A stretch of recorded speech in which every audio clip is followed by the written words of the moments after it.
fresh out of a breakup and feeling numb. Part 2. Update 9. My relationship ended around 3 months ago when I caught my lover cheating on me. It's safe to say that it was a terrible show. The way it transpired devastated me, and I felt like the majority of my relationship was a lie. I've gained a lot of great lessons that I hope will benefit someone else. Always go with your gut instinct. Don't dismiss red signs, particularly if others closest to you identify them in your spouse. Compare your partner's words to their actions. Make no justifications for them in your mind. If you're dating someone who is unhappy, don't make it your duty to make them happy. Don't attempt to repair someone else, and don't date someone who may be what you're looking for. They're either there or they're not. Don't be afraid of loneliness. It's not nearly as terrible as dating or marrying the wrong person for you. When you are being insulted or gaslighted, speak up for yourself.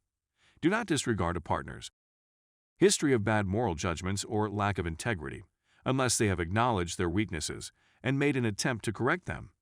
The most essential thing I've learned is to put my own pleasure and well-being first. There's nothing wrong with being picky about the people you let into your life and the kind of relationships you're ready to consider. I think that life occurs to you rather than to you. As a result, even though I am still in anguish as a result of what occurred, it has pushed me to confront my own weaknesses and demons. Aside from that, since I've been devoting a lot of time to self-development over the past several months, I've had to fully break relations with my unfaithful ex. I explored reconciliation at one point, but as time passed, I recognized the severity of her infidelity. She would have given me hundreds, if not thousands of falsehoods in the latter months of our relationship while she deceived me. I suspected it as well and questioned her on many occasions. But I was treated with gaslighting and manipulation. I don't want to discourage anybody who is attempting to reconcile.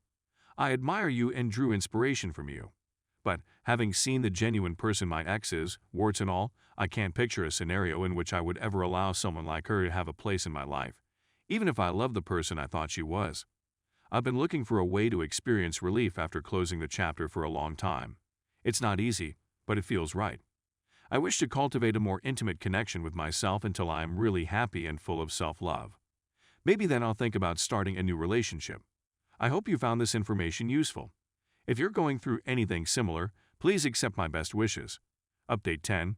I'm embarrassed to have to publish this since I've been in such a good mood since breaking up with my ex. However, I awoke this morning to a text from my ex that reopened some of my wounds. For reference, we had been dating for 2 years and were set to marry.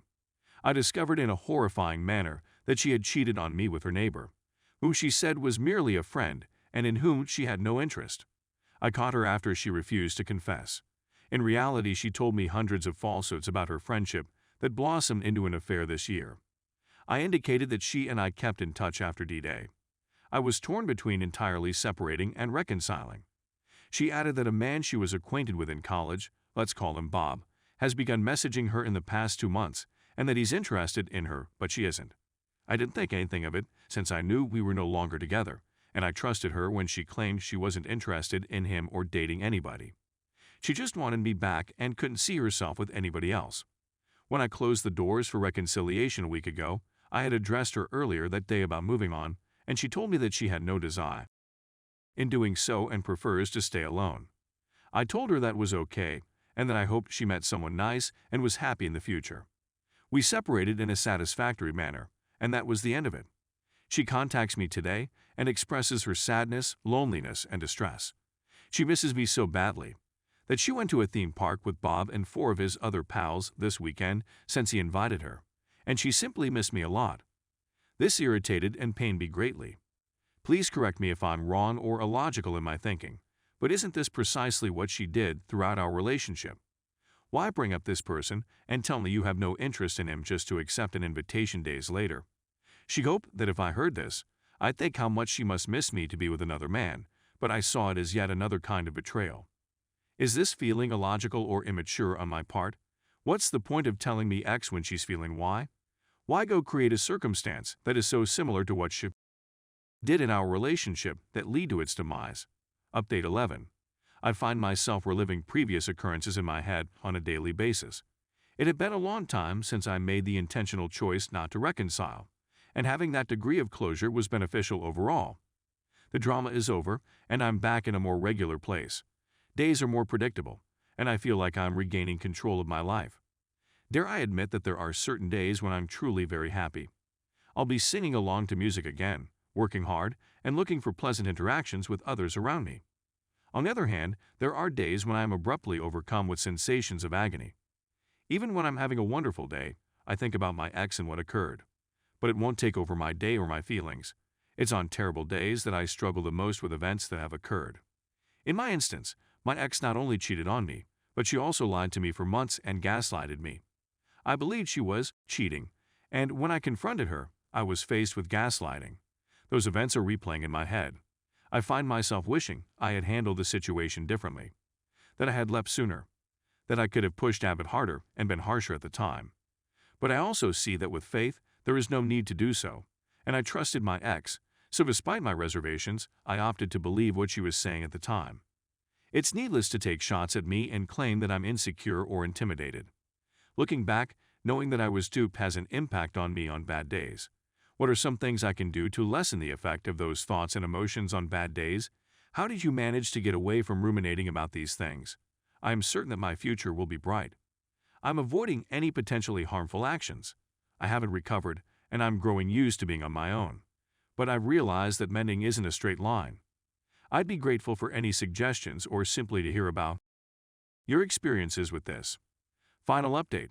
Hopefully, this is the last update on my condition. Last year, I routinely blogged about my circumstances. I found out my girlfriend was having an affair. I found out on our anniversary, just as I was about to propose. I won't go into too much detail, but it was a shambles, and I had to deal with her insane AP, who was attacking me in a variety of ways.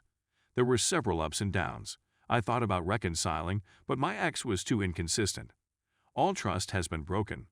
I watched a lot of everyday mental movies because I saw things that no one wants to see.